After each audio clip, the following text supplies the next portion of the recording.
কিও তোমার না জ্বর ছিল, মাশাআল্লাহ এখন দিয়ে সুস্থ। নাপা খাইছিলাম। নাপা না খাইবেন এমন না, খাইবেন অবশ্যই, নাপা তো খেতে হবে, এটা তো হুকুম।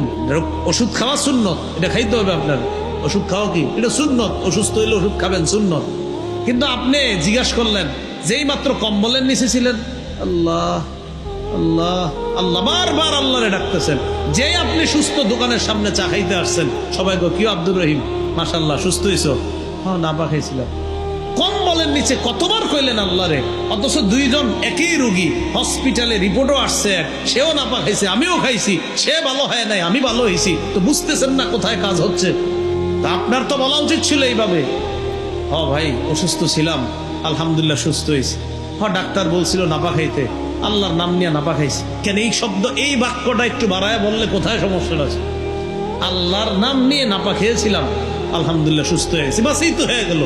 তা আপনি এত সুন্দর কথাটা আপনি এইভাবে না বলে এইভাবে বলতে তো পারতেন যে নাপা খাইছিলাম সুস্থ হয়েছি। ঠিক আছে, আপনি বলছেন, কথাটা তো আরেকটু সুন্দরভাবে বললে হয়ে যায়। আল্লাহর নাম নিয়ে ডাক্তার বলছিল নাপা খাইতে, তো আল্লাহর নাম নিয়ে নাপা খাইছি, আলহামদুলিল্লাহ সুস্থ হয়ে গেছি। দেখেন দুইজনেই একই ওষুধ খাইতেছে, একজনকে আল্লাহ ভালো করতেছে, আরেকজনকে আল্লাহ ভালো করতেছে না। কারণ ঔষধ কাজ করবে না, না করবে, হুকুম তো আল্লাহ।